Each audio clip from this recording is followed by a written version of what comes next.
Metroid Prime is a game I didn't have the pleasure of picking up until a few months ago when I decided to finally sit down and play the remaster. I have to say, this thing hooked me. For about a month I was playing the game in handheld mode with my headphones on in the darkness of my room, and it sucked me in. It's no surprise that the game captivated me from the very second I landed on the space station. The music and sound design mixed with the gritty art direction and the themes of loneliness create an experience I hadn't encountered before, especially not from a Nintendo game. My time with the remaster was one of the best I ever had playing a single-player narrative-driven game, and there was no doubt in my mind that I had to master the set with RetroAchievements. There are a ton of missable achievements, like this one for downloading the map in the tutorial area or 100% completion. If I miss even one of the dozens of one-time scans like this one, I have essentially ruined this run and will have to start over. There are also boss achievements where I need to perform special tasks, I'll have to beat the game on hard mode, and the last achievement I'm gonna go for, completing the game in under 3 hours and 30 minutes on the in-game timer. The game starts off on Orpheon, where I've been making my way through while I monologued, and to be honest, it's pretty apparent from the start that I was spoiled by the remaster of this game. Sure, the graphics are a little bit worse, but that doesn't really bother me. That's to be expected from a nearly 25-year-old game,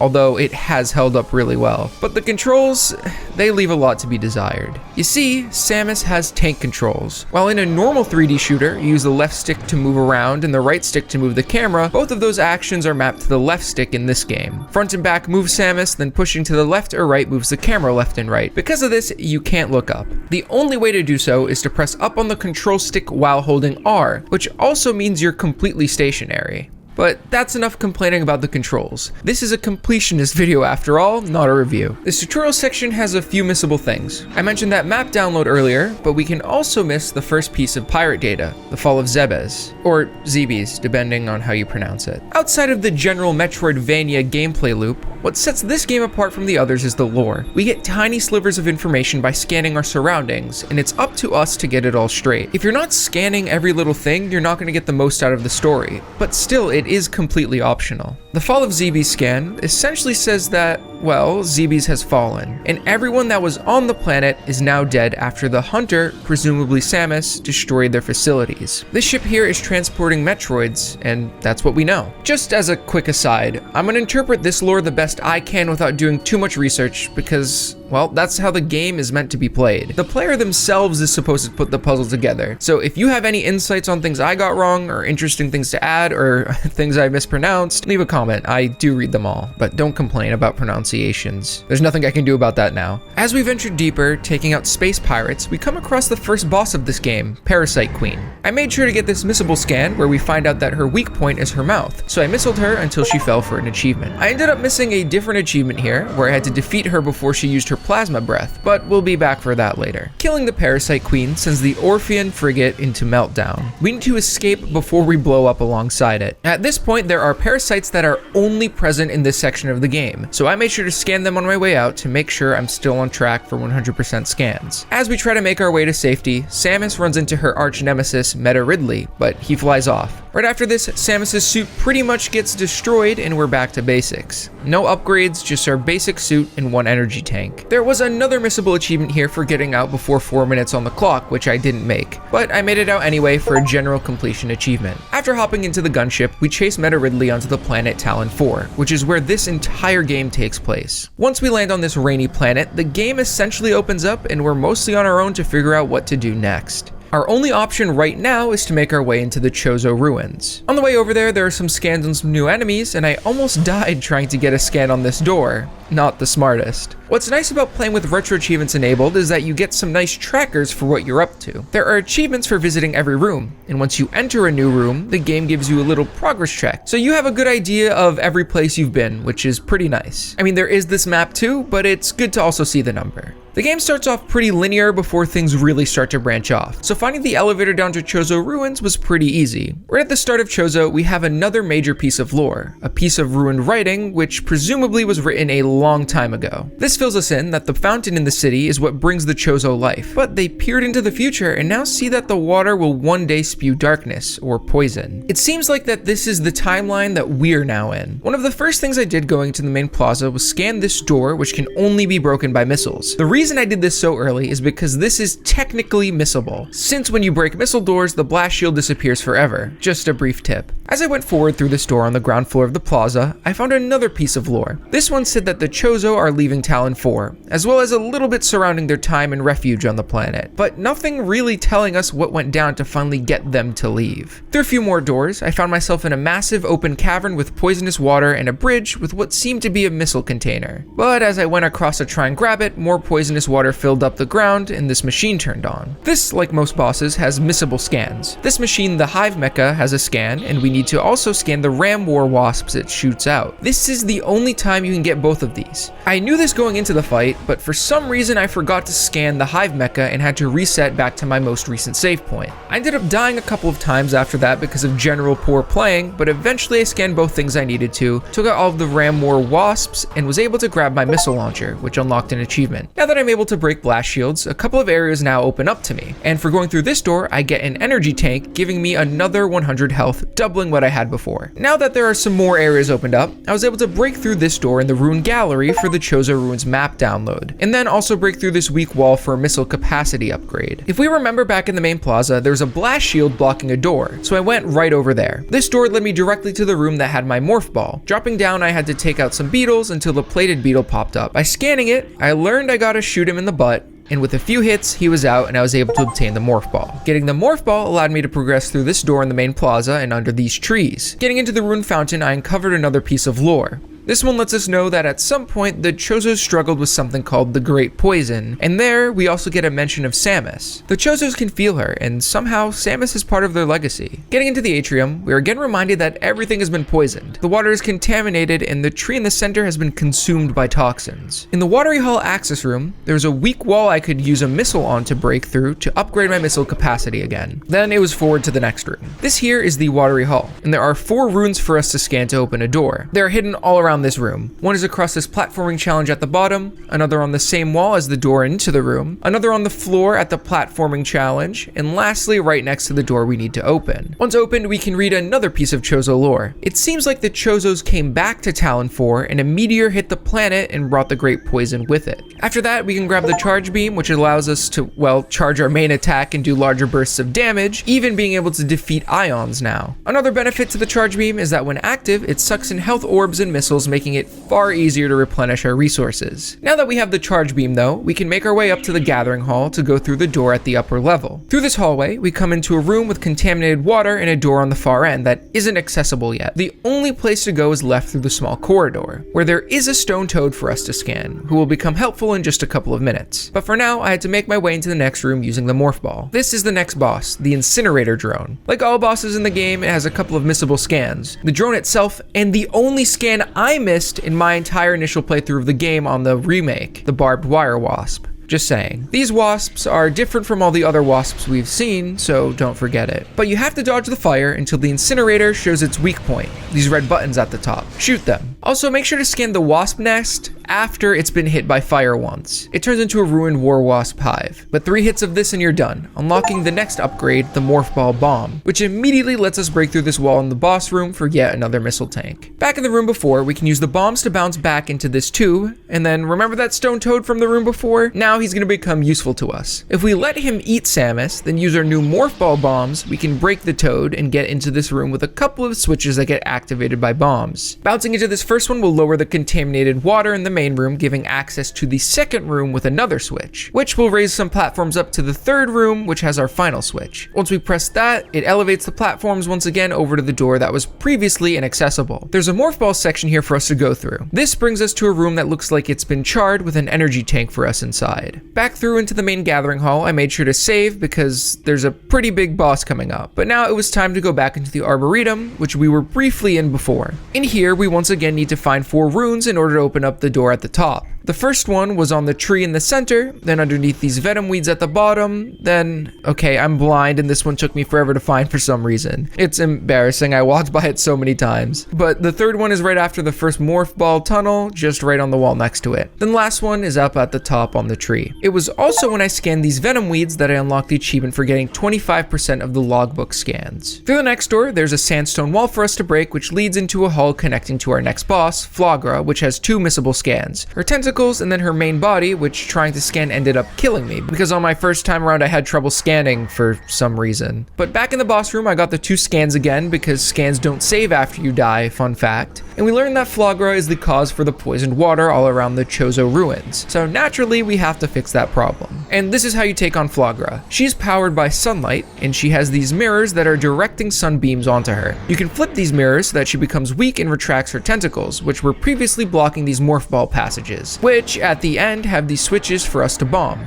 This damages her. Each time you do this, Flagra adds 1 more mirror into the mix. You need to stun Flagra, go for the mirrors, and then activate the switches a total of 4 times to take her out. Once you do, the water decontaminates and we get a new upgrade, the Varia suit. The Varia suit lets us go into really hot areas, which is great considering our next area of the game is Magmoor Caverns. But before we go in there, we can collect a couple of upgrades. Down the hatch into this room with war wasps, we have a new Chozo lore. They have seemingly left this dimension and cannot come back because of this great poison. But before they left, they made a temple to contain the darkness, and they have placed a cipher in it. There are 12 artifacts that contain the powers of the Chozo. Into the next room, we find the elevator down to Magmoor Caverns North, but we aren't ready for that yet. We can grab a few things first. Through the next hallway, we access the vault, which has a little puzzle for us using the morph ball bombs. Oh, and another Chozo lore, which says that they at some point decided to turn away from technology and have decided not to use it on Talon 4. They want to respect nature and live alongside it. It seems like this might have been one of the first lores written before things went south. But the morph ball puzzle here is pretty easy. You need to do a double boost by placing a bomb, another right before the first one explodes, then a third at the top of your jump. If your timing's right, you should get a double boost right into this switch. It might take a few tries, but it's cool to pull off. Once you press the 3 switches, we get another missile expansion. Then moving forward, we come out of this ledge, which is where that energy tank was in the main plaza. I made my way back into the ruined nursery to save because it's been a long time now, where there's a morph ball maze to grab another missile expansion, then one last one in the ruined gallery as well. At this point, we have everything we can grab right now in Chozo Ruins, and we can move back over to the elevator to Magmoor Caverns North. Drop down the huge cliff, then on the left side there's another save point which I grabbed. At the risk of breaking the 4th wall for a minute, and also breaking up the content in this video because it's a lot of information really fast, I'm gonna shameless plug real quick. If you made it this far into the video, are enjoying it, or using it as a guide, leave a sub, like, and comment. I'm trying to grow this channel to 25,000 subscribers by the end of 2026, which I think is doable with what we have now. It'll be hard though. The reward for the 25,000 goal is the Lazy Laka 2 Mario 64 subset, and also keep on the lookout for me streaming here on my YouTube as well as Twitch. I'm gonna start tackling some of my sets live.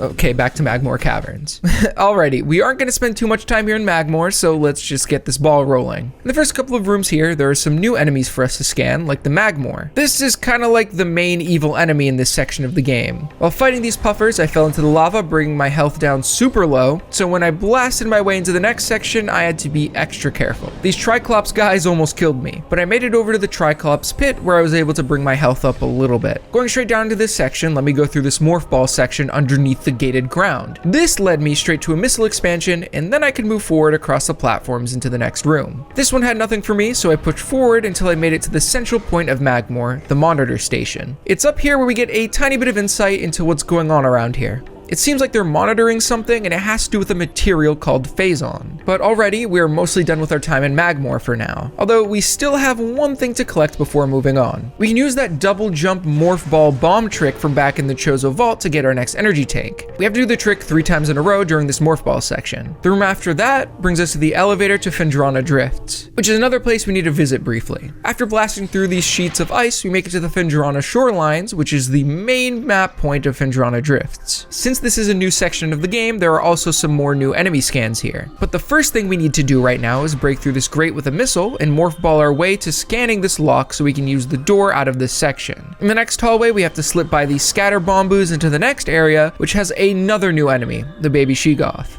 We can only damage their crystallized backs, which when broken leave their soft inside vulnerable so we can attack them. Then in the plaza walkway, we need to scan the ice burrowers since they are a missable scan. Now we gotta do a little bit of platforming to the blue door in West Ice Ruins, which brings us to the Phendrana Canyon. And here there's a piece of Chozo lore which seems to be saying that the great poison is starting to corrupt the Chozos, making them evil. But the canyon over here has the next upgrade for us to get. By scanning this switch over here, some platforms will rise, giving you direct access to the boost ball. This allows allows you to get a boost of speed while in morph ball form, which comes in very, very handy, especially to get to the next place we need to go to, which is all the way in Talon Overworld. So I backtracked through Phendrana back to the elevator to Magmoor and into the control room. In the control room, this door brought me down the correct path towards an elevator to Talon. While on this pathway though, there's a missile capacity upgrade for us along these grates and fiery shores. Now pushing forward a few more rooms, I could take the elevator up. Right away under this bridge in the fog, there's another missile container, and now I have to make my way up to this cavern. Once I come out of the room with the blood flower that's connected to this section here, we can use our newfound boost ball powers to go up this half pipe. Through these sandstone walls and into a door, this connects us back to the landing site, where we're led up to this path with our next upgrade, the space jump boots, which now let us double jump.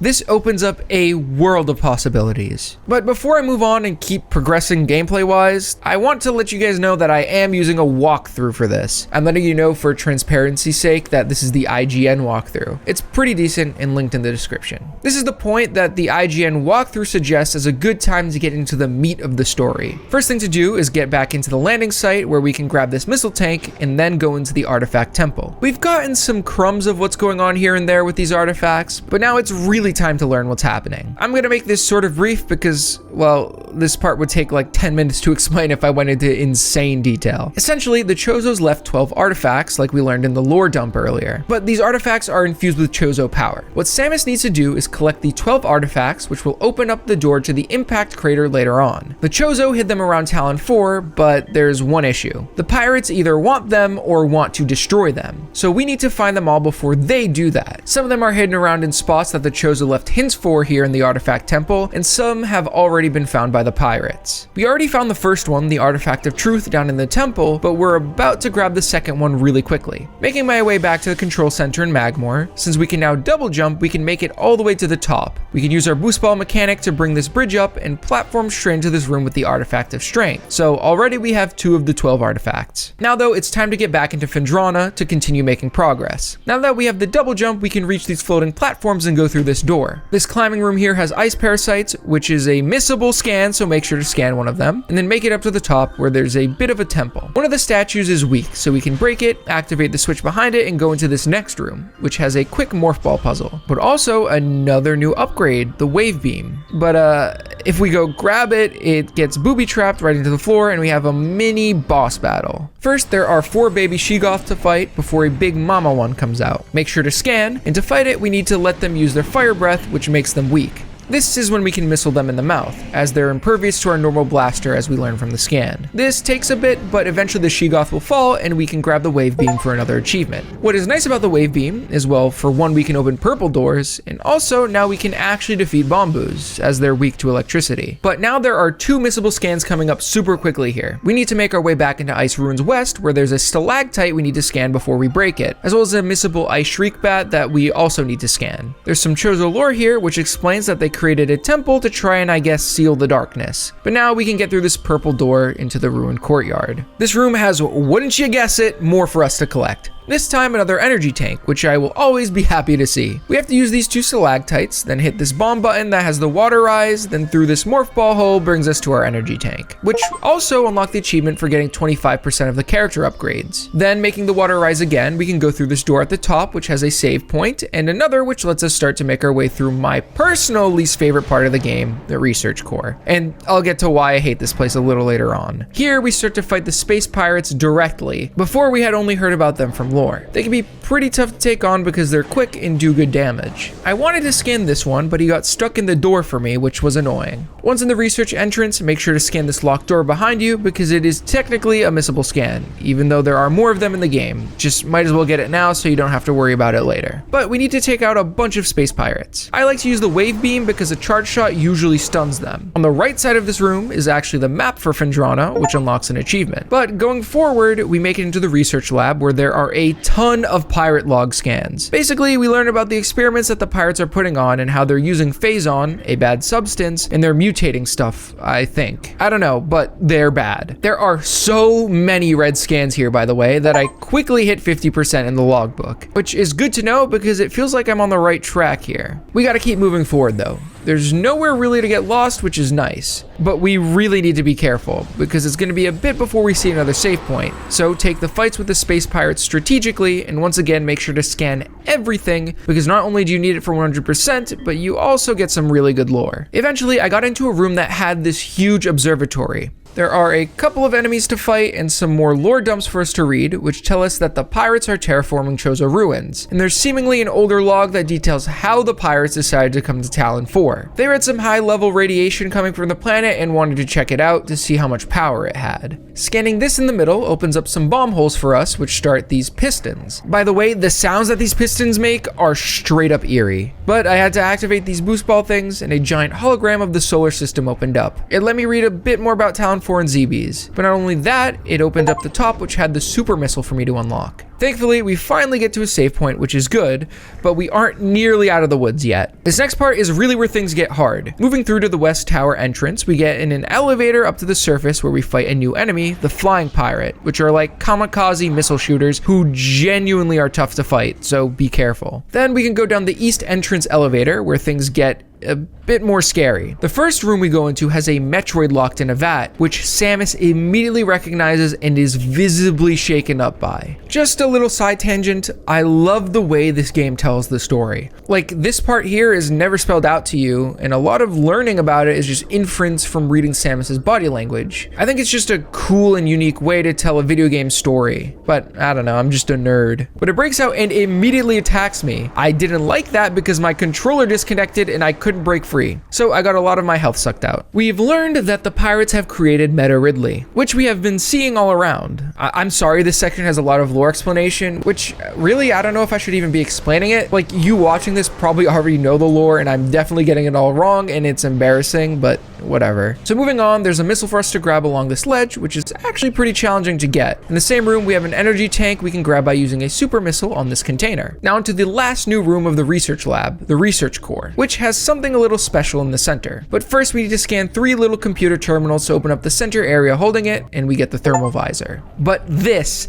is the worst part of the game. Once we get the thermal visor, all of the lights go out and we have to make our way back out of the research lab with little visibility, and everything is scary looking. Obviously we use a thermal visor so we can see enemies and the platforms, but it's just frustrating. Some doors have lost power, but the wave beam can be used to turn them back on. Also, we're jump scared by these horrifying missiles. I can only imagine what playing this as a kid would have been like. But I had to essentially brute force my way back out to the point where I got down to low energy because of these shadow pirates, but I barely made it out. I got back to the save point in the ruined courtyard, so at least we got through that hell. I need to come clean right at this point in the video. In between the last section I did in this one, I put the game down for about 2 months. Life and other videos got in the way, and I was starting to run out of time for this video, so I picked it back up, and I was god-awful. And unfortunately, the next thing I had to do was go directly into a boss battle. I fumbled my way through the ruined courtyard for about 7 minutes before I got access through this door here to quarantine access leading to the boss room. This is Thardus. Make sure to scan him immediately because, well, he's a boss, so this is a missable scan. What you need to do is use your thermal visor to identify which one of Thardus's appendages are weak.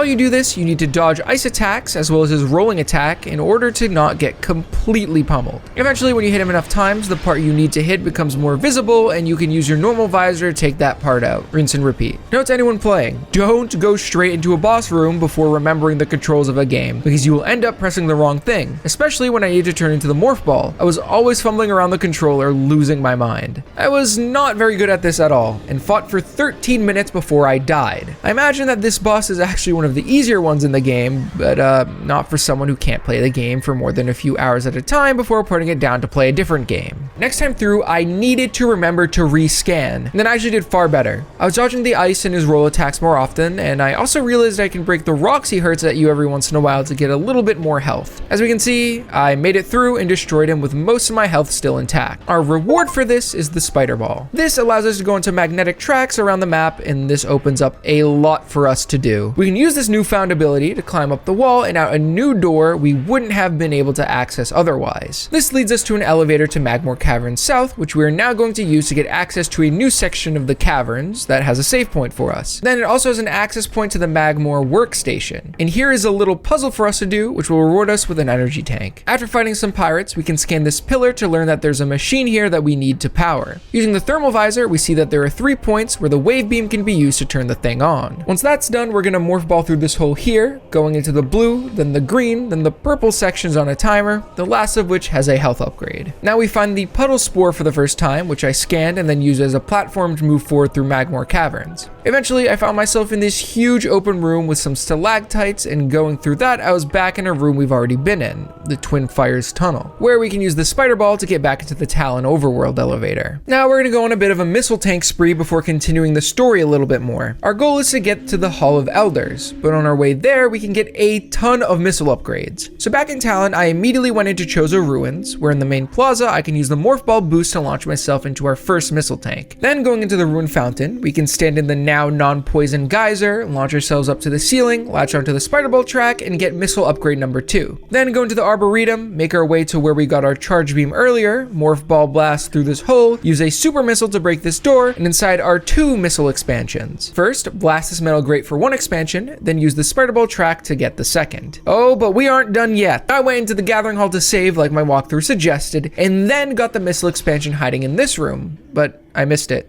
For now. So I guess skipping ahead, I went through the East Atrium and found this spider ball track where I need to speedrun and bounce across these breaking blocks into the furnace. Here we run into the plated parasites for the first time, and then also find a Chozo lore where we learn some more about the Great Poison. Below that is a tunnel where we scan 3 more Chozo lore about their downfall and the cradle and also the worm. I don't think I'm smart enough to piece this together. But now we can break this metal, scan the behind it, launch ourselves into a series of spider ball tracks which lead us to another missile expansion. Okay, that is the last one for a bit. Moving forward, I broke this door to get into the Elder Hall access hallway and finally into the Elder Hall. I hopped down and had to fight our first Chozo ghosts, which are evil. We're only able to hit them with our normal blaster. Once that's done, the Elder statue's hands in the center start to glow. But before that, I found the first missile refill tank in the game. I scanned it, then scanned some more lore behind the statue, hopped and morph balled into the Elder's hands, went onto the spider ball track and bombed the switch, which unlocked 3 slots. One of which we can shoot with the wave beam to unlock a new pathway that leads us to the reflecting pool. We can drain the water in here, avoid the froggies, launch to the top, and hop into the upper ledge. Now we can blast this door for a save point, but better yet, blast another door on the other side for another new upgrade,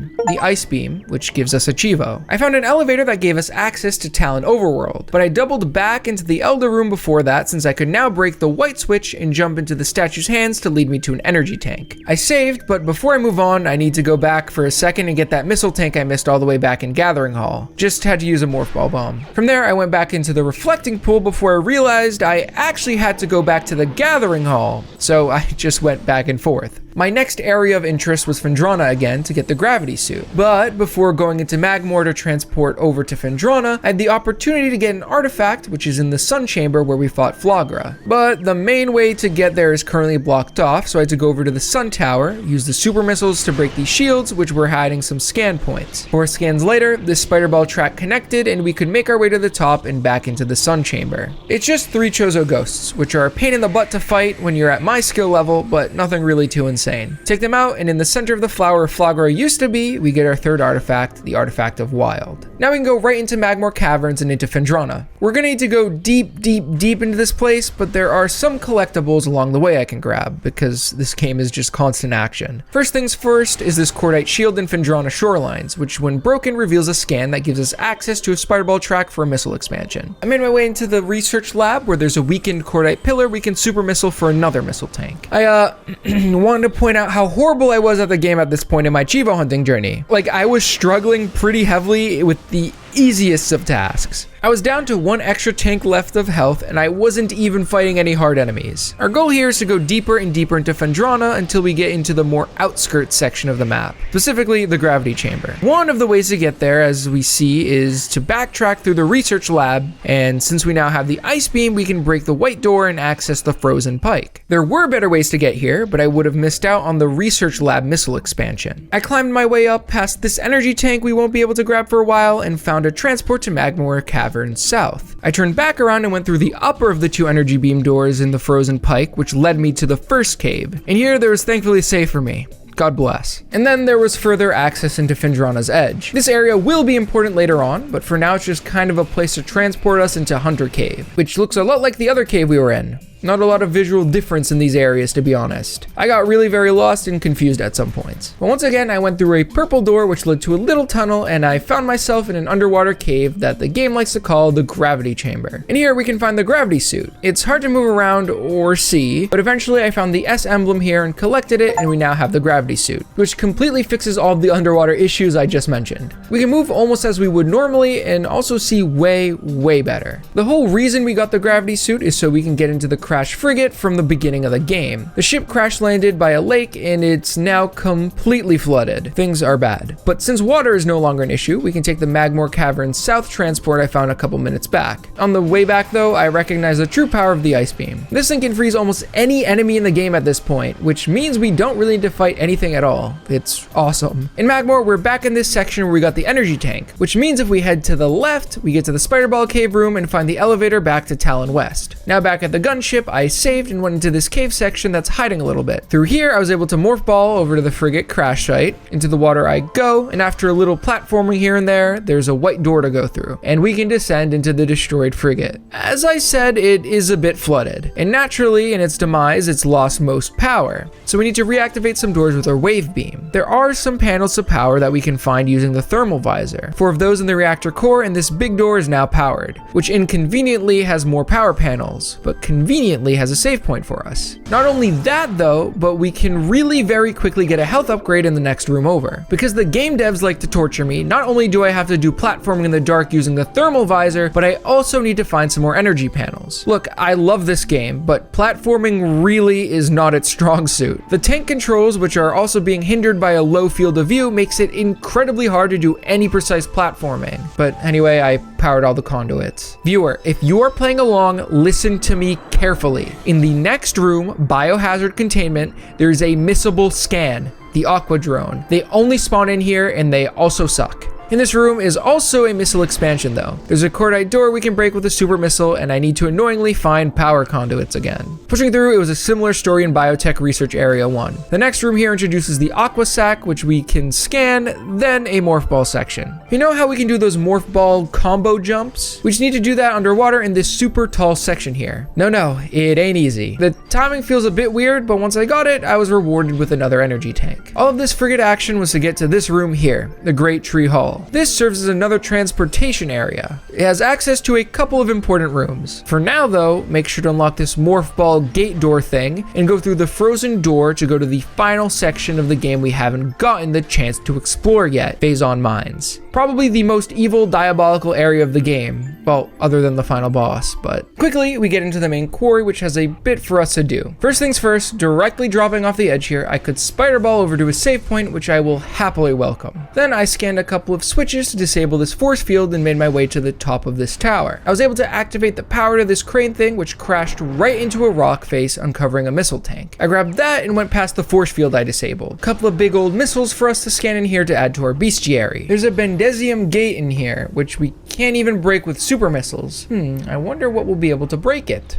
Next room has some invisible, annoying shadow pirates, then later a new type of enemy, the Wave Trooper. It's just a super tanky pirate that we can only hurt with the wave beam. There's another Bendesium gate here. Eventually, we get to Elite Research, where we find they're trying to create a super strong Phazon infused pirate called an Elite Pirate. We see some sort of strong pirate in this cracked cage. I wonder if anything will be able to break it. Nothing for now, of course, but no matter. Time to scale this room. At the top is another super strong pirate. I like to call this one the Power Trooper. It can only be injured by our normal Buster Beam. Boom. Up at the top here, there's a giant pulse cannon in the center. If we line it up with the left side wall by boost balling this control center, then activate it, we can find a missile expansion. If we do the same with the wall straight ahead, we find a secret door. A little drop down and we're now in ore processing. And here we have a little bit of a puzzle, if you could even really call it that. I beat up some power troopers and found some consoles over here. If we morph ball bomb while inside of them, we rotate a section of the tower in the center. We can clearly see how this blue spider ball track lines up with the drop off section. expansion. So we take that, and now we get to another control panel. I gotta line up the red with the track at the top, then fall back to the bottom console and line up the red track down there with the other one. Make sense? Now there is another console on this level, so we can take the yellow spider ball track, but we can't get past it because there's some rubble here. I wonder if anything will be able to break it soon. But no matter, there's a door here for us to take instead. Down another shaft, and we are met with an elevator to a lower level of Phazon mines. Right off the bat, we can break this explodey box to uncover a missile expansion and go into the next room. Get ready for a scan, because this next room got a missable in it. This mini boss of sorts is the elite pirate. Make sure to scan his cannon on his back as well as his center mass. This dude is immune to beam weapons, but he is super weak to super missiles. Just make sure not to shoot one when his hand is out because he will absorb it. I like to wait until it Hulk smashes the ground. There is a whole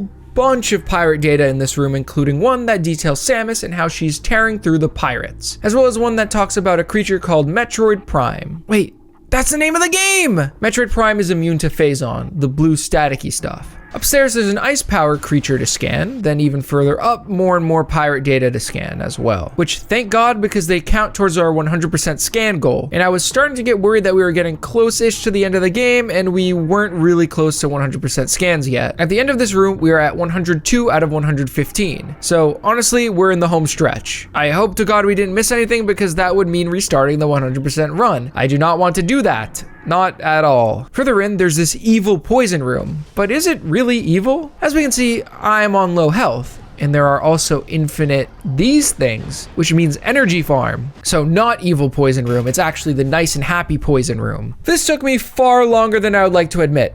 5 minutes. I admit it. I was farming for 5 minutes. And thank God I did, because a couple of rooms later in the central dynamo, there's something evil. This one's actually evil. An invisible drone called the Cloaked Drone. You wouldn't know this though, because it's not even possible to scan it. This thing can't be locked onto, so you need to rely on raw aim in order to destroy it. Anyway, eventually this thing goes down, and what's this? A hole in the ground. Going through that brings us to an electric maze, which when solved, unlocks for us the power bomb for an achievement. But not only that, but this also happened to be the item that brought us to 50% item completion. So 2 Chivos for the price of 1. Wait, 50% item completion?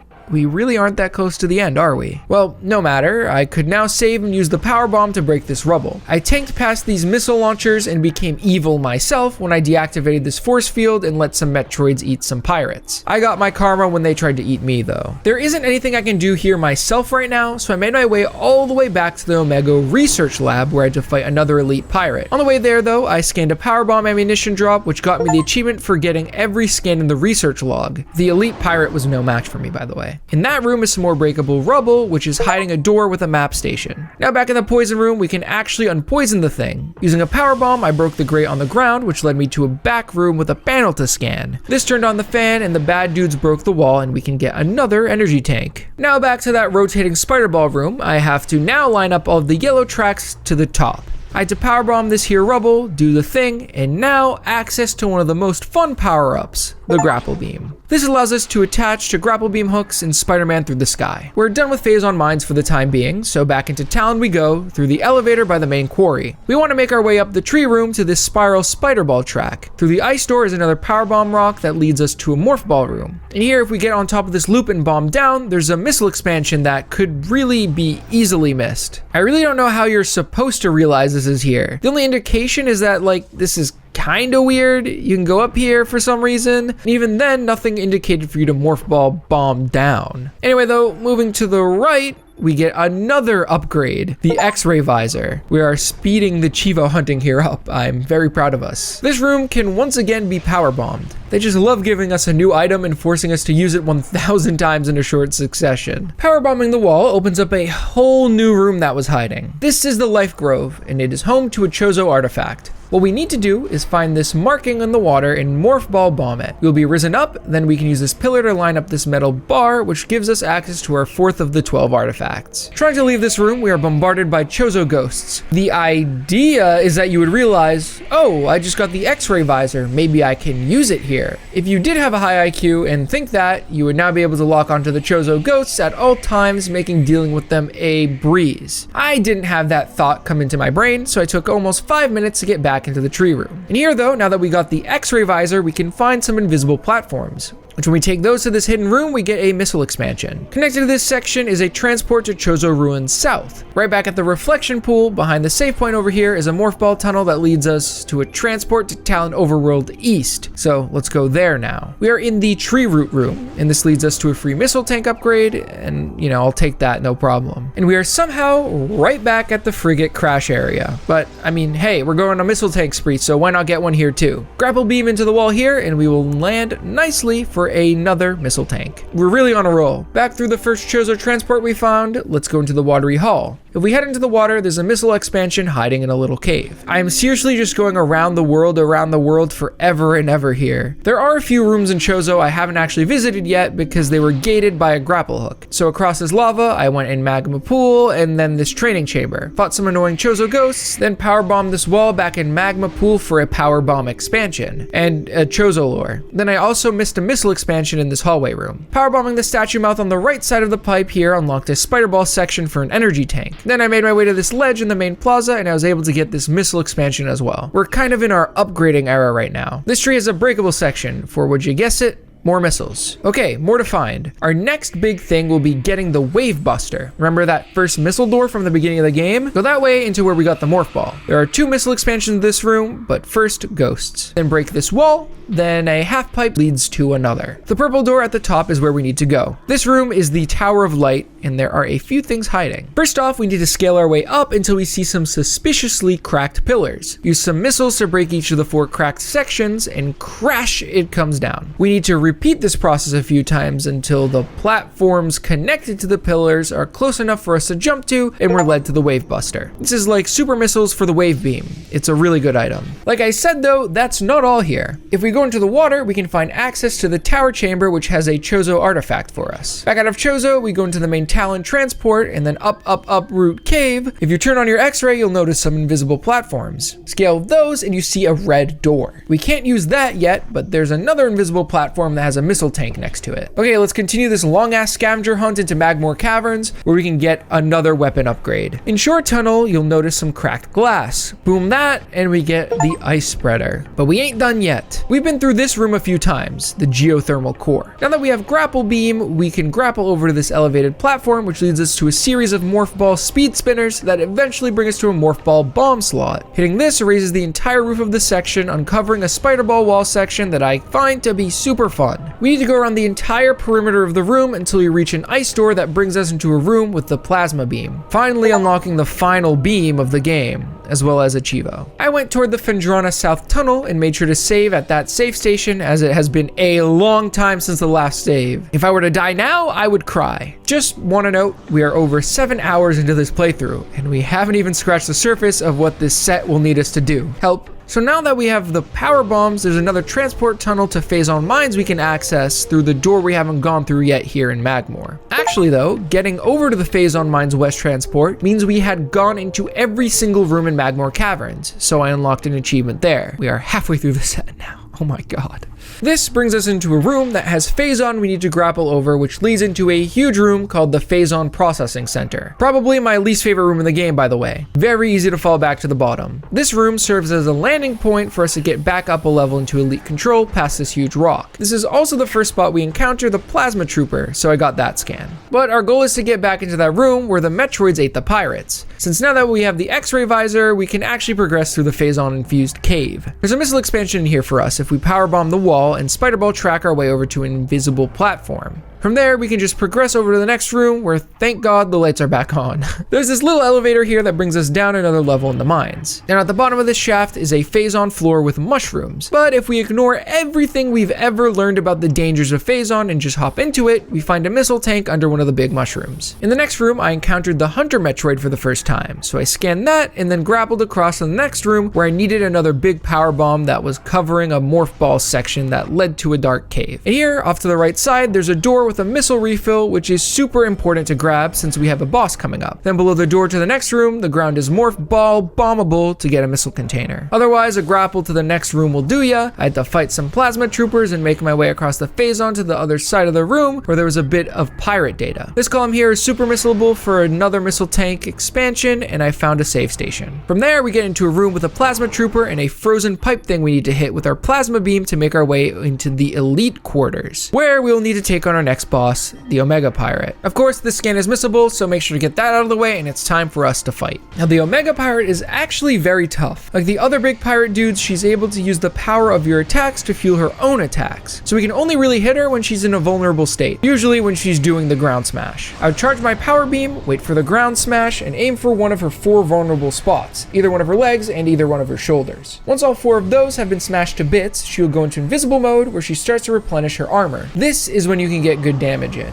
Using the X-ray visor, we can find which pool of Phazon she's trying to heal from. As she's healing, sending off a super missile will do mega damage. She also sends out troopers during this time, which can really get in the way. You can either just take them out or ignore them. This cycle repeats until you defeat her. Once the fight is over, she falls onto us, but disintegrates, and we now have the Phazon suit. We now don't get damaged by Phazon, which we can use to immediately backtrack to that morph ball tunnel we were in a few minutes ago to roll our way through the Phazon to collect the Chozo artifact. Going once again back to the boss room, we can elevate her up, then go through the door on the second level to get our second to last energy tank in the game. There's only one more room we haven't been in Phazon Mines. We gotta get ourselves all the way back to the mine security station, where in Security Access B, there's a plasma beam door we couldn't get through earlier. We need to power bomb this gate to unlock the force field that is blocking the door, and inside we get the flamethrower. Going in this room got us the achievement for accessing every room in Phazon Mines, and an achievement for unlocking the flamethrower. I went back up to Talon and into Chozo Ruins South for another artifact. If we break the red panel in the Hall of Elders, we unlock a door underneath the statue, which is hiding away the artifact of the world. In the furnace, we can powerbomb the ground to unveil a half-pipe, which with some spiderball platforming action leads us up to a missile expansion. Then I went back into Talon. In the tree room, we can get back to that red door we couldn't go through earlier, and we can get another missile expansion. This was the last room in Talon, so there was a Chivo for that. I made my way back to the impact crater for literally no reason after that. I don't know what I was doing. We're kind of in the final round out of the game. We've gotten all the main upgrades and just need to 100% scans and increase the capacities of our missiles, power bombs, grab the final energy tank in the game, and find the last few Chozo artifacts. We still have a lot to go through though, so let's do that.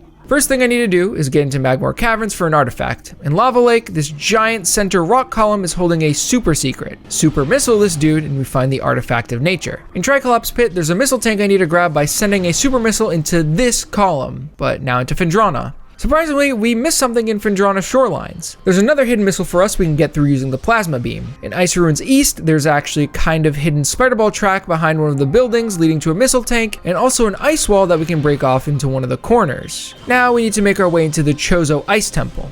If we remember this statue from earlier, we can melt the ice in his hands, and there we go, another artifact. Things are moving kind of fast, I know, but keep up. In Ice Ruins West, above one of the buildings on the roof, is an ice floor we can melt for a power bomb expansion. Our next goal is to get to the control tower, but on our way, of course, we need to grab some junk. In the room with the Thardus fight, there's actually some grapple beams we can now get access to. Use them, then morph ball for missile tank. Then I made it to Transport Access, where we can finally get that energy tank that is hidden behind the ice wall, which means we have full energy now. Okay, control tower time. Here, there's an artifact for us that we can get pretty easily. In one of the towers, we'll find these boxes blocking a window. Break the boxes, break the window, send a missile hurtling towards the fuel cell, and this big building will fall down. This opens up an area in the floor, and we can find the artifact of the Elder. Surprisingly, not done yet in Phendrana. I had to trek all the way back to Frost Cave for a missile tank upgrade. We need to grapple to a specific ledge, get a stalactite to crash into the ice below, and boom,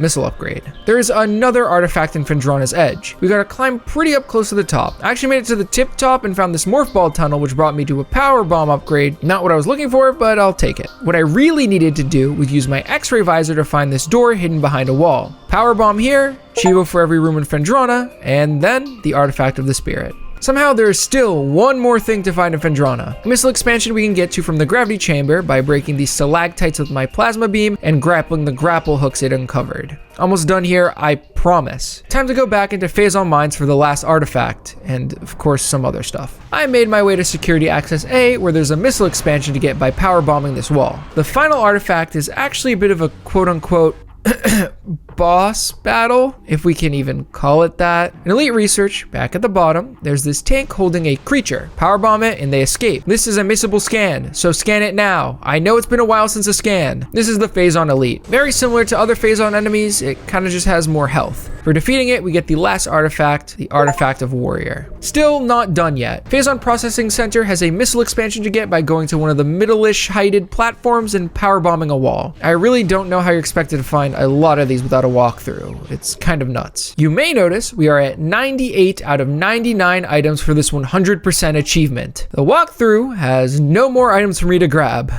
Oh no. At this point, my heart dropped. The worst thoughts were flooding my head. I had missed an item and I had no clue which one it was. Highest likelihood was I was missing a missile tank since there are like 49 of them, and if I was missing one, I would have to scramble all around the world to find the one I was missing.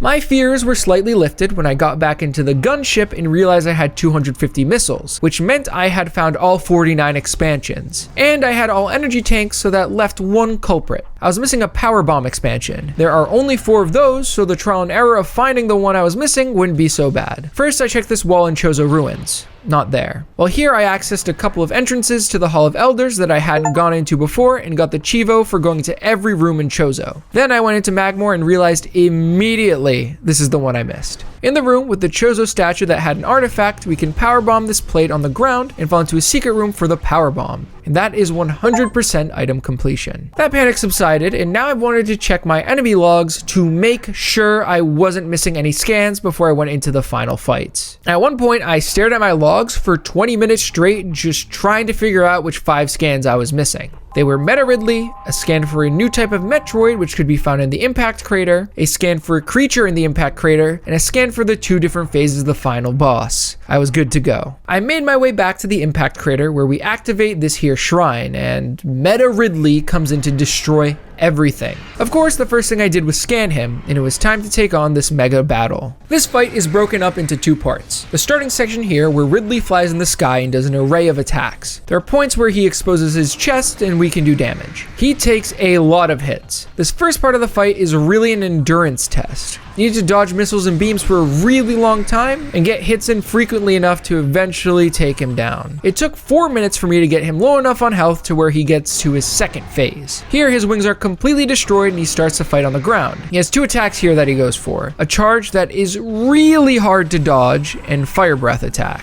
During both of these attacks, you can get damage in on Ridley by stunning him in the mouth. It's way easier to get a hit in during his fire breath, so I just wait for him to do that. At the start of this phase, I almost had full health, but I eventually started to get destroyed by the charge attacks. I was bleeding health fast. I couldn't hit the thing, and for some reason, every once in a while, I wouldn't be able to lock on to sidestep properly. That left me basically a sitting duck. After 10 minutes of total fighting, I was hit too many times and faced a death. My second try was looking to be just about the same when I was comboed into oblivion, but eventually I started to make a comeback. I almost forgot to rescan Ridley, which would have been horrifically bad by the way. He of course is missable, and since I died, the scan I did on try 1 went away. Like, look how much health he had left when I remembered to scan. That was almost the biggest fumble of the century. By the way, I think if I missed this scan, I would have scrapped the entire video. I'm not joking. Oh, what? I died? It wouldn't have mattered? Okay, cool. Third time was a charm though. Meta Ridley is seriously no joke. This charge attack is horrible, but one last charge beam shot took him down and I got a Chivo for beating Meta Ridley. Now some Chozo ghosts open up a portal into the inside of the Impact Crater where there is immediately a save point for us. Going through, the first thing I found was this new type of material more toxic than Phazon, which means it can damage us. I also found the Lumagek for the first time, which is a cute little gecko. This massive cavern Cavern is the second last room of the game before the final boss, and it is home to the Fission Metroid, the most annoying thing in the world. They are immune to everything but fire. Then when you destroy one, it gets turned into 2 smaller Metroids that can only be destroyed by whatever beam corresponds with their color. They are super tanky, and I don't enjoy them one bit, especially as they attack you while you try to do some platforming. Behind this plasma beam door is a missile refill station, and then I needed to platform my way to the next door. This is one of the worst experiences I had in the entire game. Like I've said, platforming is not this game's strong suit. With these dumb Fission Metroids being around, it just elevated my frustration. I was stuck in this room for 15 minutes. And to anyone who's beaten the game, please don't make fun of me. I know that this room is not nearly as hard as I'm making it look. It's actually embarrassing showing you this footage. Eventually, we get to a hallway with ruined and corrupted spider ball tracks. We take them across to the other side, we're met with one of the most horrifying creatures I've ever seen. Metroid Prime. Actual shivers. Of course, first thing you should do is scan. We learned that Metroid Prime can only be damaged by the weapon that corresponds with its color, like the Fission Metroids. So it started off as purple, so I had to use the wave beam. The only place that is susceptible to damage is its eyes, so I'd lock on there and try to get some shots off. The area we have to attack is tiny, and the rest of its body is completely covered in armor that is impenetrable. So even though I was locking on, a decent proportion of my attacks would completely miss. Early on, I was getting demolished by this laser beam that Metroid Prime had, and I took a bit of damage. But eventually I hit the thing enough so that it did a little stun animation and changed its color. This time to yellow. I repeated the process, and then once I hit enough, it burrowed down to a lower level. Down here, there were 3 divots in the ground. That's because now after each section of the fight, Metroid Prime would rush from one side of the battlefield to the other. I wasn't personally quick enough to react to the thing, so I got damaged, but that's the reason for these divots. Sometimes it will shoot these energy balls towards you from the sky. These can be broken for missile refills or health orbs, but if they hit you, they do a lot of damage. I'm not an expert on how the bosses work, but I feel that as the fight went on, Metroid Prime was getting more aggressive and dodging my attacks a bit more. The only saving grace were the sky orbs that helped me keep my health up pretty high, at least until the last level where I started getting hit some more. After 13 minutes straight of fighting, I took out Metroid Prime, and it fell into a hole. I followed it down and oh my, oh god, what is that thing? This is Metroid Prime Essence. Obligatory, please scan for, yay, 100% scan completion! So, like I said, this is Metroid Prime Essence, who is a Phazon infused creature. The only thing that can damage it is Phazon, which we don't have a Phazon beam. So what is there to do? Well, for now I had to dodge its fire bash attacks a bit until it created a pool of Phazon in the ground. It turned invisible, so I had to turn my X-ray on. But as I stood in this Phazon pool, I saw the message Hyper Mode. Locking on the essence, I was now shooting Phazon out my buster, and I knew my pathway to victory. Essence switches from being able to be seen with the combat visor to only the X-ray visor, then eventually the thermal visor. Every once in a while it will make a Phazon pool, and that's when you can go in for attack.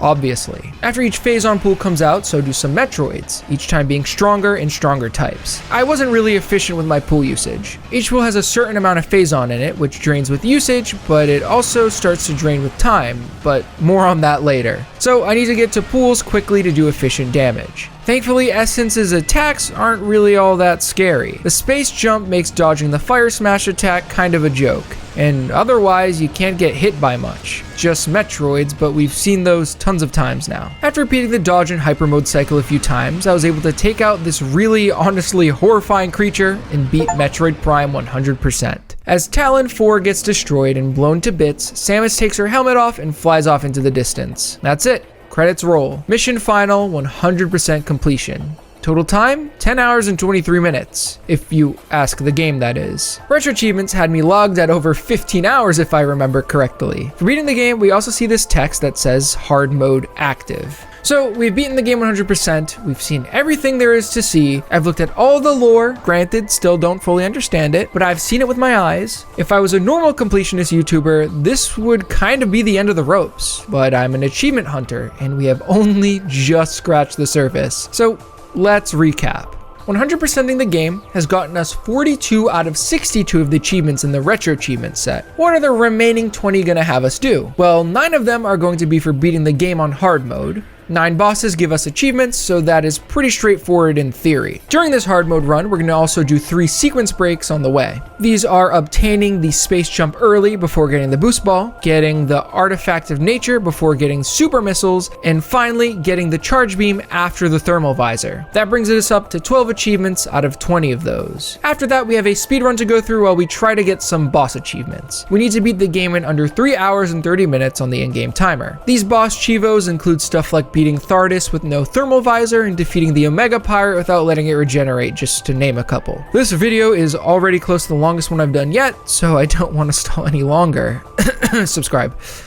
So let's go down the natural order of things and start a new game on hard mode. Back in the tutorial section of the Frigate, as I started to run into enemies, it was immediately clear that hard mode was no joke in this game. From my research, it seems that enemies have more health, we take more damage, and we dish less damage, which results in an extremely hard experience. Other than that though, the game is pretty much the same except for a few rare case things that you would never really notice. Even though I had a decent grasp on the game at this point, I had 11 health going down this moving shaft, and right at the bottom, I actually died in the tutorial of the game. I made sure to be more careful the next time around and made it to the Parasite Queen, who really does have a lot of health this time. I mean, I used up all 15 of my missiles and still had to power beam her numerous times before she went down. Chivo for beating her on hard mode. Then we land our ship back on Talon, where there's immediately a sequence break for us to do. There's a glitch called the scan dash that can be used to get some pretty far and fast side jumps. It's done by locking onto a target, holding the direction you want to go in, then really quickly press and release the jump button, and a few frames later let go of the target you're locking onto and also let go of the control stick. With some practice, it isn't so bad at all. But I had one issue. I'm playing on a revision 2 copy of the game that patches the scan dash, but we can do a trick that is essentially the same with an enemy lock on. The traditional method is going on top of the gunship, locking onto the scan off in the distance and going for a scan dash off the gunship's engine. But in the revision 2 version, you need to platform over to the temple hall, lock onto one of the enemies on the ceiling, fall back into the landing site, still hold your lock on, maneuver yourself perfectly over to the gunship, hoping not to go too far away that you lose your lock on, or maybe accidentally go into the gunship.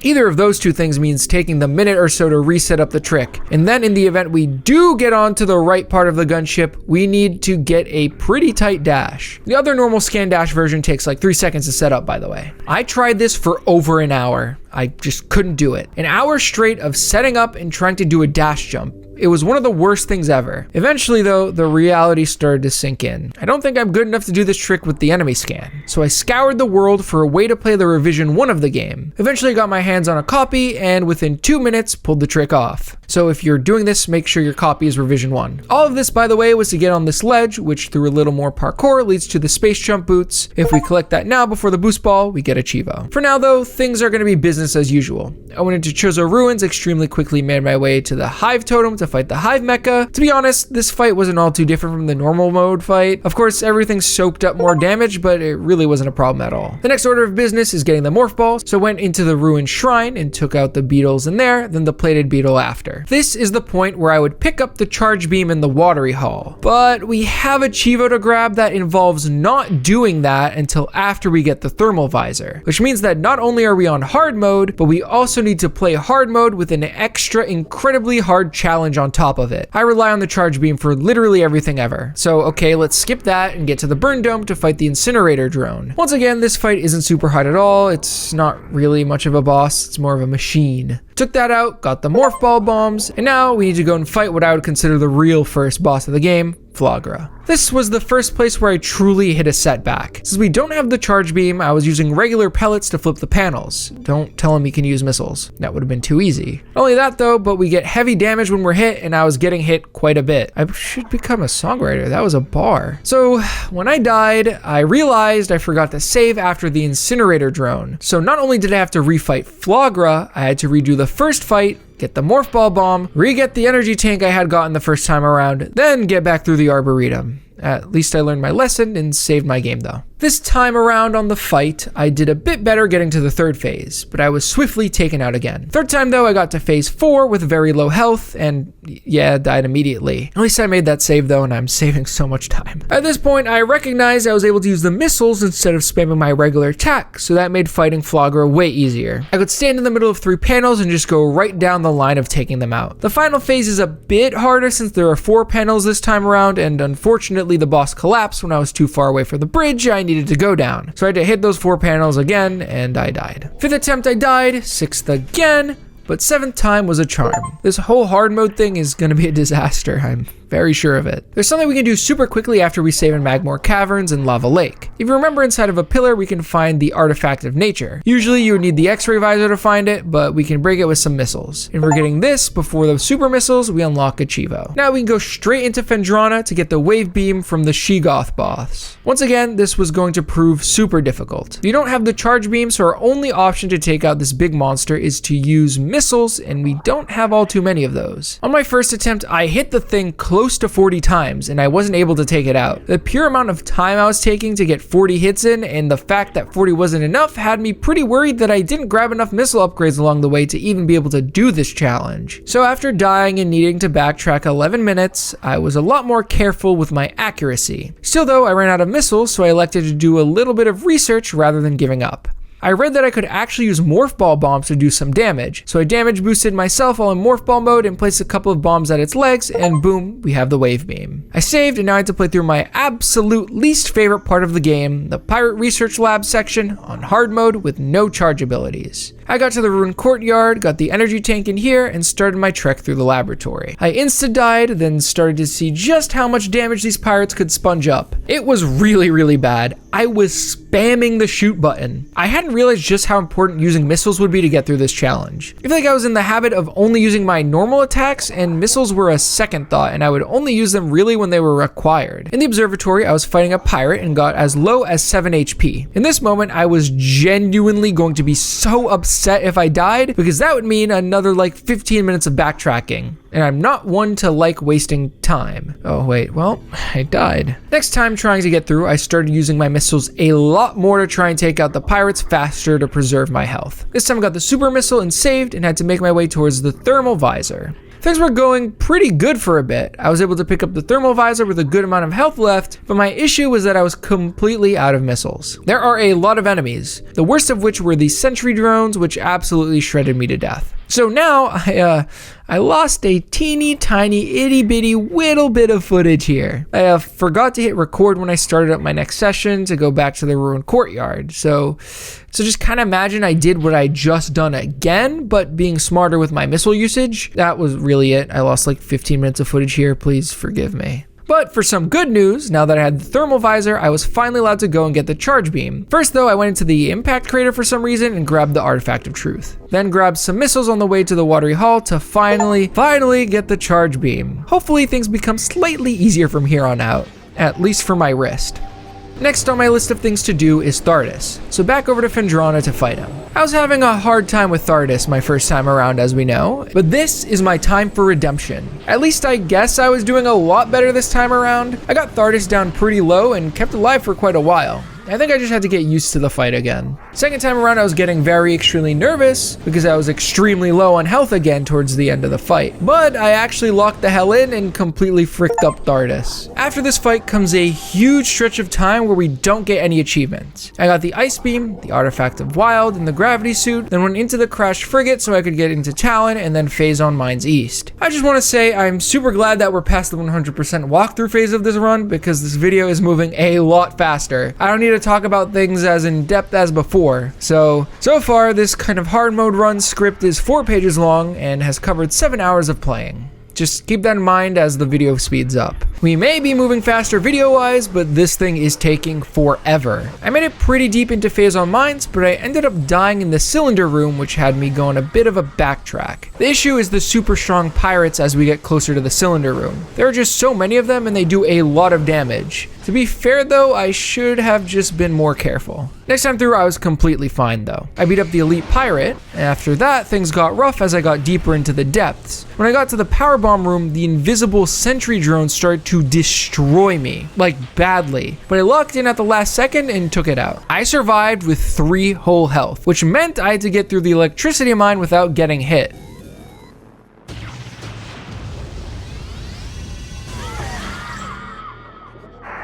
Well, so I went on a 22-minute run back to where I was. Let's check out this fast forward. Let's keep going. Yes, this is fine. And now we have the power bomb and can save. I did now get the artifact of the Chozo, ran the hell around forever to get some extra upgrades for a while, then picked up the Wave Buster and artifact in there, then Plasma Beam, then ran back into Phazon, ran my butt all the way through over to Metroid Cave and into the section where you can fight the Omega Pirate. The strat for Omega Pirate honestly isn't too different this time around. This boss is honestly one of the easier ones in my opinion. The main issue can come from the pirates she spawns in, but to be real, I'm pretty happy with how well I did. I was completely fine for most of my first try, but I eventually started bleeding health and died. I don't know why this happened, but I lost my touch and died another 5 times before beating the Omega Pirate. You know, this is just a collectathon portion of the game, so why don't we just skip another hour here? Okay, we're good. So now it's time to take on the final bosses. Meta Ridley was a bit of a struggle fest for me. Things were fine and dandy until Phase 2. Phase 2 is where this thing sucks. My strat was to usually try to start off Phase 2 by using the Wave Buster in order to get some free damage in. The Wave Buster pretty much stun locks Ridley until it runs out of fuel, but since I hadn't collected all of the missile tanks, it wasn't enough to take him out completely, and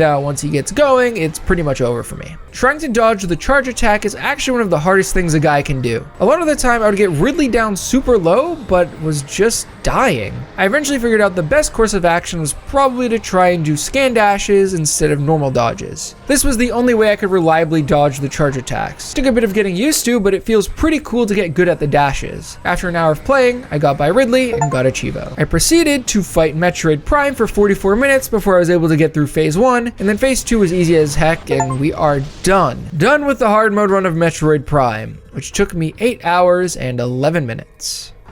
Now it's time for the long-awaited speedrun. Here are the rules. We need to beat the game in under 3 hours and 30 minutes according to the in-game time in a segmented run. This means that if we mess up terribly and really fumble the bag, we're able to go back to our previous save. The game essentially forgets the time you played if you die or reset the console. While doing so, I'm going to grab the remaining 7 achievements not linked to this speedrun. This includes beating the Parasite Queen before she ever uses her Plasma Breath, getting out of Orpheon with over 4 minutes left on the clock. I need to beat Flagra without letting her ever flip over one of her mirrors, defeat Thardus without using the Thermal Visor, I have to defeat the Omega Pirate without it regenerating its armor, I need to beat Meta Ridley without taking any damage after its wings break, and finally I need to beat Metroid Prime's Essence in 3 Phazon pools or less. Hopefully I'll be able to do all of this and beat the game in under that 3 hour and 30 minute time constraint. I'm going to save us the trouble of rehashing old nonsense and really only tell you about the achievement highlight reel. So first thing that comes up is beating Parasite Queen quickly. And this is pretty simple to do if you learn about this trick. In Metroid Prime, if you hold up on the C stick, which activates your power beam, you can spam the missile button and it cancels out the cooldown your missiles would usually have. This makes it so you can bombard the Parasite Queen with 15 missiles and then 2 charge beams to take her out in around 10 seconds. Our next Chivo actually starts immediately after the fight ends. We need to get off of the ship with 4 or more minutes left on the timer. This was actually very hard. The timing on here is very tight, which means I need to know the exact routing back to the start, remember where I needed to jump, where I needed to morph ball, where I needed to use missiles, and where I needed to be ready to scan. On my first try though, I made it to the elevator with 4 minutes and 3 seconds on the timer before I reset, since, you know, there's still a lot of playing for me to do. I was slowly getting better and better with each attempt, figuring out the little nuances of the stage and getting intimate with it. That sounded a little weird. But yeah, I started to get a handle on the routing for this achievement. Onto the first door and immediately get the scanner, go up this first elevator, run by the missile launcher and any enemies on the bottom floor of the next room. Once we reach the second level here, immediately morph ball. We morph ball bomb ourselves into this tunnel and keep in morph ball form as we roll down these sections super quickly. We reach this wall that explodes and we roll through this. But eventually we go uphill, which means we need to exit morph ball mode. I gotta quickly take out 2 missile launchers and run to this piston, which leads through a door. On the attempt I won, I got to the Ridley swinging section with around 45 seconds left. I gotta go up the elevator, around these corners, and then through the last 2 chambers. The clock was running down incredibly low, and I made it through the door with about 0.4 seconds to spare. Honestly, I couldn't have cut it closer if I tried. I was actually super efficient with the first part of this run getting to Flagra, by the way. It took me 25 minutes from dropping onto Talon to getting to Flagra for the first time. So this achievement, like I said, is beating her without allowing her to flip one of her mirrors. As we know, each phase of the fight we have one or more mirror to deal with. Phase 1 is a joke, no way really to let her flip that thing back unless you're absolute garbage at the game. And phase 2 is similarly easy since you can lock onto a mirror, go halfway in between it and the other mirror, then hit one, then the other. It's pretty simple. Just to note, I prefer using the missiles here since they don't have a charge up time like the charge beam does. Every millisecond counts with this Chivo. Surprisingly, on my first try, I just straight up died during phase 3, so that was no use. On my next try, the mirror was flipped immediately after I hit it in phase 3. After that, I tried starting to actually stun the boss by sending missiles towards its body and head. This gives us an extra few seconds to move around and flip some mirrors without worrying about them getting flipped back. This got me through the 3 mirror phase. For some reason in phase 4, the stun I did didn't last long at all. I think I just got unlucky. It took 12 minutes before I got into phase 4 again, and I just failed it immediately. Eventually, I got to the last part of the fight again, flipped a panel, stunned Flagra, and I was lucky enough to take out those last 3 panels and beat the fight, getting us the achievement. I don't have anything else to do again until we fight Thardus after we grab the thermal visor, so I just played the game as I usually would for about 45 more minutes until I got to the fight, which you might think would be hard to do. But with a little bit of knowledge, it's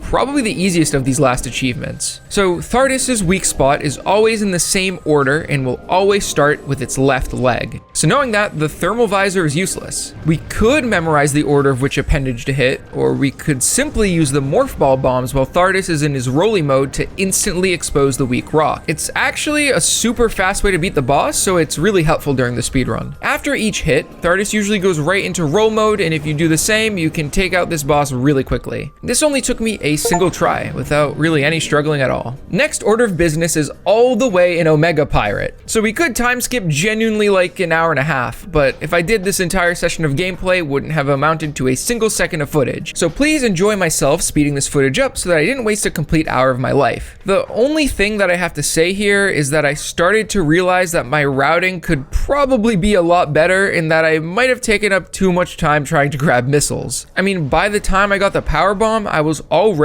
at 2 hours and 21 minutes on the in-game timer. Then when I was fighting the Omega Pirate, already over 3 hours. So unfortunately, I think the speedrun Chivo is kind of out of the question. But we can still just focus on the bosses for now so that our next attempt at the speedrun can go a little bit smoother. This achievement, Never Gonna Let You Up, is actually one of the most technical achievements in this set. Only second to the Metroid Prime Essence one we're gonna go do later. So like I said, we need to beat the boss without letting it regenerate its armor. In order to take out the Omega Pirate in this fashion, it needs to go into 3 different Phazon pools, and we need to get 17 missile hits on it, which means 2 normal missiles and 3 supers. This is easier said than done because of how the Elite Pirate works. I'm not going to pretend to be an expert on this matter, but from what I understand, this is what needs to happen. After you break its arms and legs, you need to specifically stand near the door we came through. I believe this is to ensure that we get the proper pool manipulation. This YouTube comment by a malicious salad explains that the pool the Omega Pirate spawns in is determined by 2 conditions. 1, he will never spawn in the same pool twice in a row, and 2, he will always spawn at the furthest pool away from Samus. If the pool furthest from Samus is the pool it was just in, it will go to the second furthest pool. So I guess it's kind of 3 rules, but whatever. When the pirate spawns in for the first time, we need to hit it with 2 missiles quickly using that animation cancel from earlier.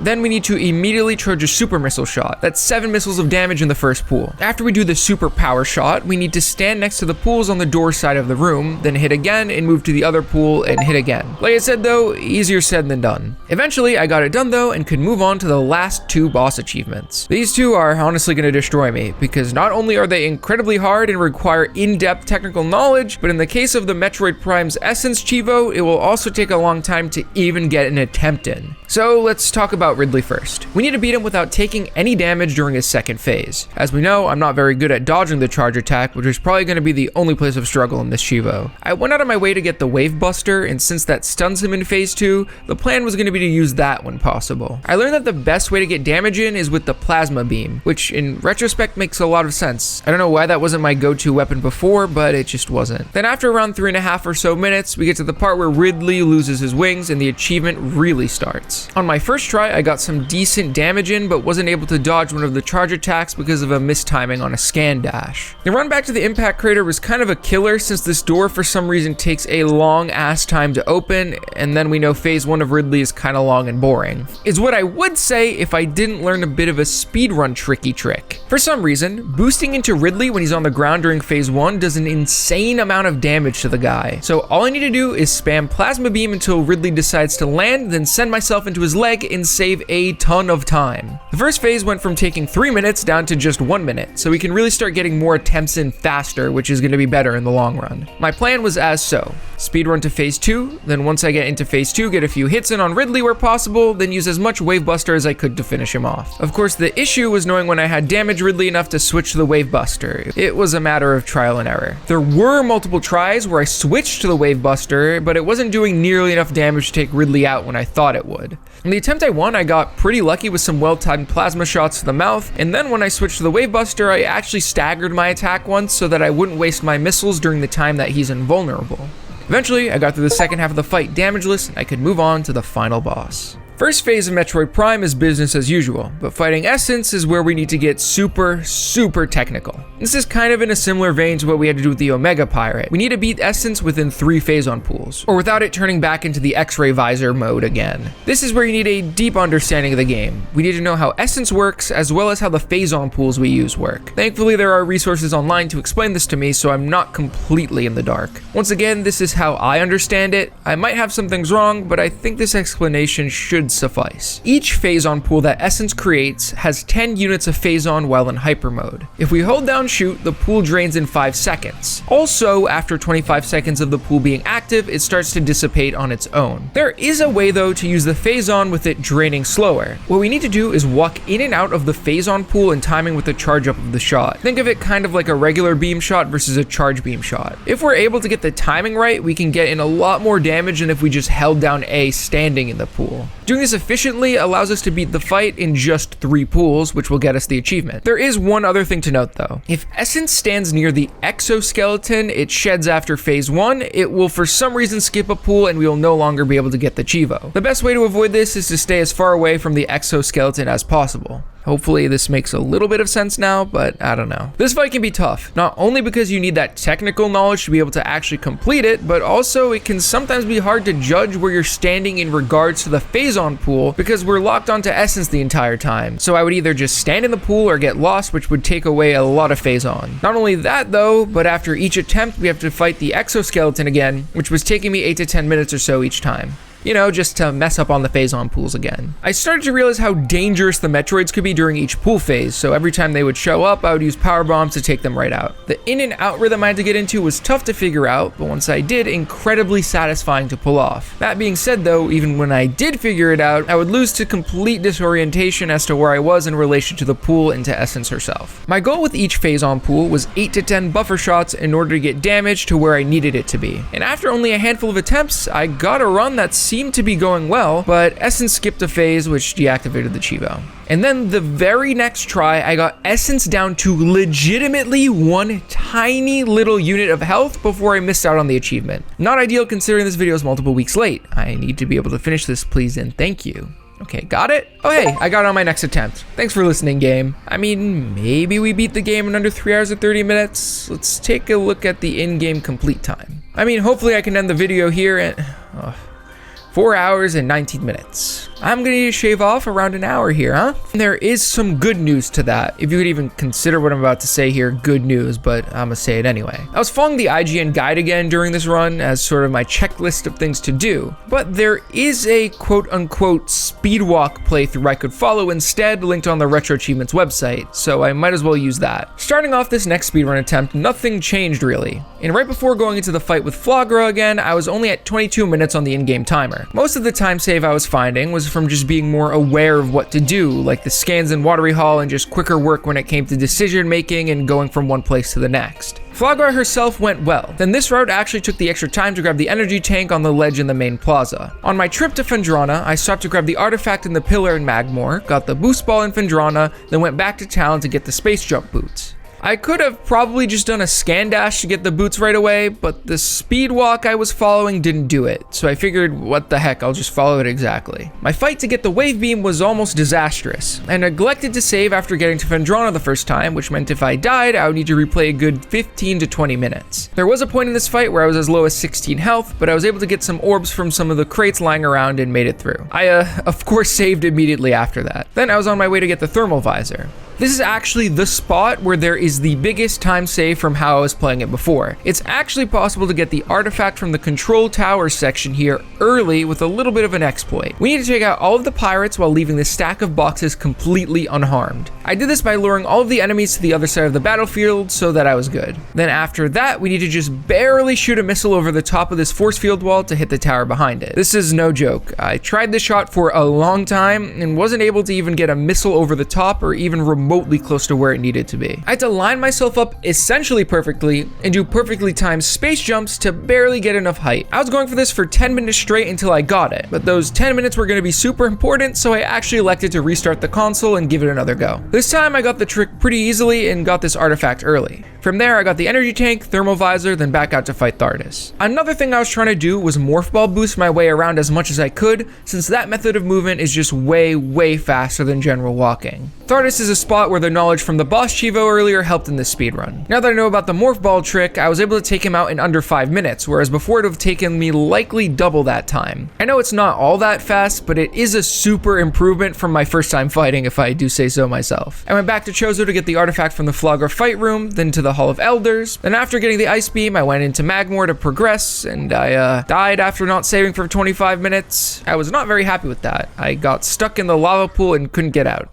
Sad times. But from that setback forward, things honestly weren't all too bad. I got the gravity suit, went into the frigate, got into Phazon mines for the power bomb. I checked on the timer at that point and so I still had an hour and a half to beat the game, which I think will be cutting it close, but we'll see. Then I went and got the artifact from the pirate here, got the grapple beam, and then back into Magmoor for the plasma beam. Then into Phendrana for the artifact of the spirit, which was also a good time for me to go back to Phendrana shorelines to get the Chozo statue for the artifact there. See what I mean by better routing? It's just way more efficient. Now it's time to fight Omega Pirate for the Phazon suit. I would like to add that I am a pro at this fight now. And then second to finally, once I got the artifact in the Phazon morph section, I had 11 of the 12 of them, and I had 3 hours and 6 minutes on the clock. So I had 24 minutes to beat the game. This could be tight. Since I never visited the impact crater, the last artifact for me to grab was in here, and we could immediately move on to Ridley. I did the speedrun phase skip strat here and took him out no problem in 2 minutes and 10 seconds. Accounting for the time we spent getting to Ridley, I'd say we have 19 minutes to get to Metroid Prime and beat both phases. I fell to the bottom once on my scaling to the spider ball room, but got there eventually and got to fight phase 1 of Metroid Prime. It took me 8 minutes and 45 seconds to beat that phase, which meant that we probably had 7 or so minutes to beat Essence. Thankfully, I knew how to 3-cycle the fight, once again thanks to the boss Chivo. And I actually did 3-pull Essence, beating her in 2 minutes and 13 seconds. I watched the final cutscene and got a final time of 3 hours, 22 minutes, and 13 seconds. Barely any more room for error on this run. With that buzzer beater of an ending, we have also mastered the Metroid Prime set in 45 hours and 3 minutes. By far the longest set I've ever played. Even though the set was long, it absolutely made me fall in love with the game. Like I said, I had played it through once before, but I hadn't ever gotten to really know the game, nor 100% it. There will inevitably be some people who say this set sucks or is too hard because a casual player wouldn't be able to master it, but I think I'm a pretty good case study as to how it completely is possible for someone with little knowledge of the game to complete the thing. It scales its difficulty well, and each achievement category in the order I did them properly prepared me for what was coming up next. If you made it this far into the video, 1, thank you so much. It means a lot that people enjoy these enough to go down this rabbit hole with me. And 2, check out to see if you're subscribed, because a lot of people might think that they are, but actually aren't. Also, look out for any streams I'll be doing in the near future. All right, thanks for watching. Sorry for the wait on this one. And the next video I'm going to do is also going to be a big one. Pajamajohn 2026 Supremacy. Bye.